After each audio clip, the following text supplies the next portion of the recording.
The Bible Study Podcast, episode 579. Today, the Bible Study Podcast continues the study of the kings of Israel and Judah with 2 Kings 15.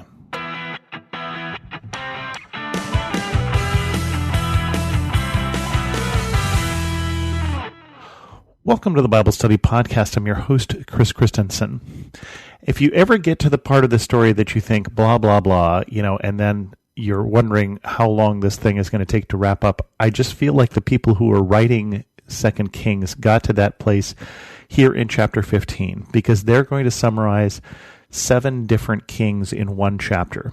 Now, I think we could probably guess, I haven't read this yet, but I think we're going to probably guess that the summary for all the kings of Israel is going to be they were a bad king and they followed in the same pattern. What do you think? Let's find out. Azariah, king of Judah. In the 27th year of Jeroboam, king of Israel, Azariah, son of Amaziah, king of Judah, began to reign. He was 16 years old when he became king, and he reigned in Jerusalem 52 years. His mother's name was Jecholiah, and she was from Jerusalem. He did what was right in the eyes of the Lord, just as his father Amaziah had done. The high places, however, were not removed. The people continued to offer sacrifices and burn incense there. The Lord afflicted the king with leprosy until the day he died, and he lived in a separate house. Jotham the king's son had charge of the palace and governed the people of the land. As for the other events of Azariah's reign, all he did, are they not written in the book of the annals of the kings of Judah? Azariah rested with his ancestors and was buried near them in the city of David, and Jotham his son succeeded him as king. Now remember, one of the things I said you want to look for is you want to look for how long kings reign, and that's going to be a symbol of how stable that government is. And so we get Azariah, and he's got a good long reign from 16, and then he reigns for 52 years. So he dies of old age. He has leprosy. That's another story. It doesn't say that he has leprosy because God gave it to him as a punishment or anything. He just has leprosy is all it says here. His son is ruling in his place, so that gives me good hope for his son as well. Again, a good king, although again, like his father, doesn't take care of those high places. Just good, but could be better. And then we get to the kings of Israel. Zechariah, king of Israel. In the 38th year of Azariah, king of Judah, Zechariah, son of Jeroboam, became king of Israel in Samaria, and he reigned 6 months. He did evil in the eyes of the Lord, as his predecessors had done. He did not turn away from the sins of Jeroboam, son of Nebat, which he had caused Israel to commit. Shallum, son of Jabesh, conspired against Zechariah. He attacked him in front of the people, assassinated him, and succeeded him as king. The other events of Zechariah's reign are written in the book of the annals of the kings of Israel. So the word of the Lord spoken to Jehu was fulfilled. Your descendants will sit on the throne of Israel to the 4th generation. And so we wrap up that line of Jehu. And again, I think if by my count, this is the 3rd king of Israel in a row who is assassinated. This one after he only rules for 6 months.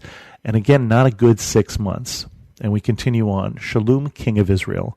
Shallum, son of Jabesh, became king in the 39th year of Uzziah, king of Judah, and he reigned in Samaria 1 month. Then Menahem, son of Gadi, went to Tisra up to Samaria. He attacked Shallum, son of Jabesh, in Samaria, assassinated him, and succeeded him as king. The other events of Shallum's reign and the conspiracy he led are written in the book of the annals of the kings of Israel. At the time, Menahem, starting out in Tirzah, attacked Tifshah and everyone in the city and its vicinity. Because they refused to open their gates, he sacked Tifshah and ripped open all the pregnant women. Yikes. Okay, so we're really going for how can we go from bad to worse? And this situation continues to get worse. Did you notice the other thing that's missing that we used to have with the kings of Israel? I don't know if you noticed it because it's been a few kings, maybe 6 now, until we've had a prophet that goes to someone and says, you're going to be the king in Israel. Right? And sometimes the prophet, says that, okay, that king has been worshiping Baal and it's been very bad, and so you're supposed to kill him and his descendants. But in any case, the last one we had that happen to was Jehu, and then 4 generations of his descendants served on the throne. So it's been about 6 generations since we have this record of the prophets telling someone, you're going to be king in Israel, and by the way, this is how you should be king. Don't keep sinning in the way of Jeroboam, son of Nebat, who we keep using as this curse word that he's no better than. And now we get kings who are just kings for 6 months, and king for a month. I mean, can you even really count that as being king? He really never managed to consolidate his power. And it doesn't sound like it was a bad thing for Israel that he was a king for such a short period of time. Although the guy who succeeds him, this Menahem, is the one who is ripping open pregnant women. So that doesn't sound particularly good either. And let's talk about him. Menahem, king of Israel. In the 39th year of Azariah, king of Judah, Menahem, son of Gadi, became king of Israel, and he reigned in Samaria 10 years. He did evil in the eyes of the Lord. During his entire reign he did not turn away from the sins of Jeroboam, son of Nebat, which he had caused Israel to commit. Then Pul, king of Assyria, invaded the land, and Menahem gave him 1,000 talents of silver to gain his support and strengthen his own hold on the kingdom. Menahem extracted this money from Israel. Every wealthy person had to contribute 50 shekels of silver to be given to the king of Assyria. So the king of Assyria withdrew and stayed in the land no longer. As for the other events of Menahem's reign and all he did, are they not written in the book of the annals of the kings of Israel? Menahem rested with his ancestors, and Pekahi, his son, succeeded him as king.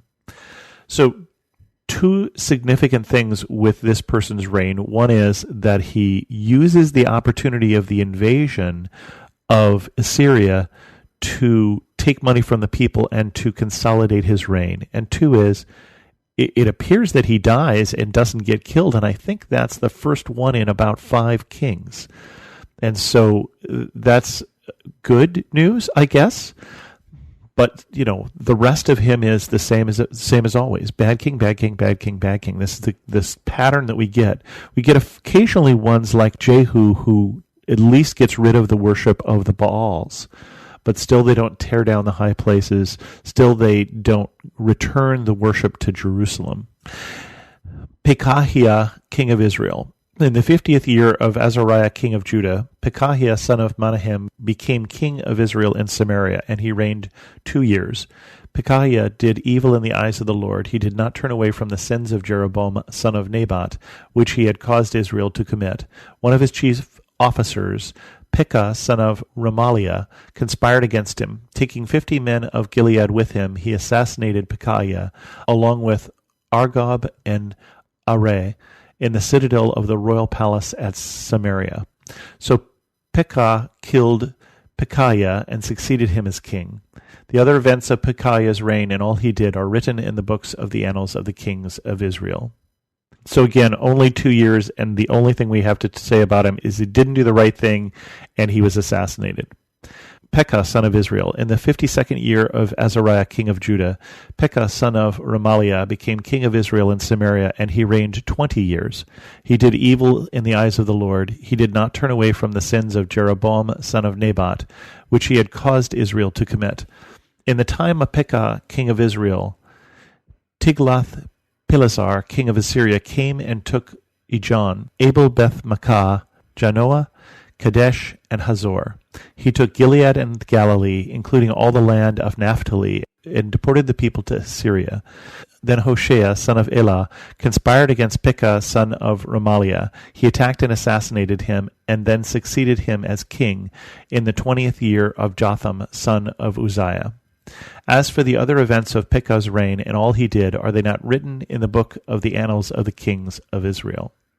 And so we get somebody who at least reigns 20 years. That's better. Again, same problem, but this time we see the problem starting to escalate. Now, what we're not seeing here is, because the prophets have mostly been taken out into their own books, we're not getting all of the prophets who are coming and telling Israel in this account, you have to come back to me, you have to come back to me. And if you don't, there'll be consequences. Don't make me come back there. And we're starting to see the consequences. The king of Assyria here comes and takes a lot of the land of Israel and a lot of the people of Israel, and they are gone. He has already taken the people of Naphtali, has deported them, and we won't hear from them ever again. This is the beginning of the end for Israel. And lastly, Jotham, king of Judah. In the second year of Pekah, son of Remaliah, king of Judah, Jotham, son of Uzziah, king of Judah, began to reign. He was 25 years old when he became king, and he reigned in Jerusalem 16 years. His mother's name was Jerusha, daughter of Zadok. He did what was right in the eyes of the Lord, just as his father Uzziah had done.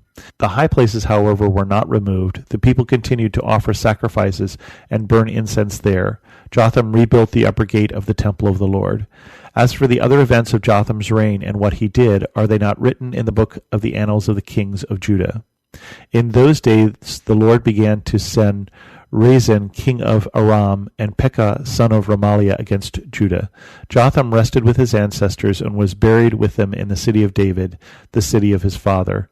And Ahaz, his son, succeeded him as king. I literally took a start when I was reading this because it said he was a good king, and I forgot I was starting to read about a king of Judah because we'd read so many things about the kings of Israel in between. And of course, the reason for that is that the son here is a son of a king who's ruled for a long time. And we've sort of done all of these other Israelite kings in the meantime. And so it's a long time till we get to know the king of Judah. And again, like his father and like his grandfather, he's a good king, but he could be better. He's a good king, but he's not a good king as measured against King David. He still leaves those high places in place. Now, one of the things I have to think of here is, as you're reading through one of these lists of, here's 7 kings, and some of them we have really nothing to say about them, we will all leave a legacy. Now, very few of us will become king. I think it's safe to say, although if there are royals listening in the audience, I would greet you. But even for those of us who are not, we will all leave a legacy. And some of the legacy we'll leave will be through our kids, and we see that in Judah versus Israel. I think one of the things that we're seeing as we get Jotham, for instance, who becomes a good king like his father, like his grandfather, is it's probably not coincidental. It's probably because he was influenced by him. And you may remember at the beginning of the chapter that Jotham was ruling in the place of his father for a while because his father had leprosy. And I should clear up one confusion here, is we keep talking about him as Uzziah, but at the beginning of the chapter, they called him Azariah, and those are 2 names for the same king. And it doesn't ever point that out, that you have to look in the footnotes for that. And so we talked about him as Azariah for the first third of the chapter, and then they kept calling him Uzziah without putting in that comment here that by the way, we've just changed the name of this king. So anyway, same guy. This is the guy whose father had leprosy, who his son was ruling in his name. And so when it says that he ruled from the time he was 25 and ruled for 16 years, he actually had started ruling before that in his father's name when his father was still alive. But again, part of the legacy that Uzziah left is his son Jotham. He trained his son so that the sons of the kings of Judah we see are following in the ways of their father. And even if they're imperfectly following in the ways of David, there is a legacy that's being left. And the same legacy is happening with the kings of Israel. It's just not a good legacy. We will affect the world after us through what we do and how we interact with those around us. And it behooves us to think about these sort of chapters where we see people come and go and realize that our days are limited. And what kind of legacy do we want to leave? With that, we're going to end this episode of the Bible Study Podcast. If you have any questions, send an email to host@thebiblestudypodcast.com, or better yet, leave a comment on this episode at thebiblestudypodcast.com. And thanks so much for listening.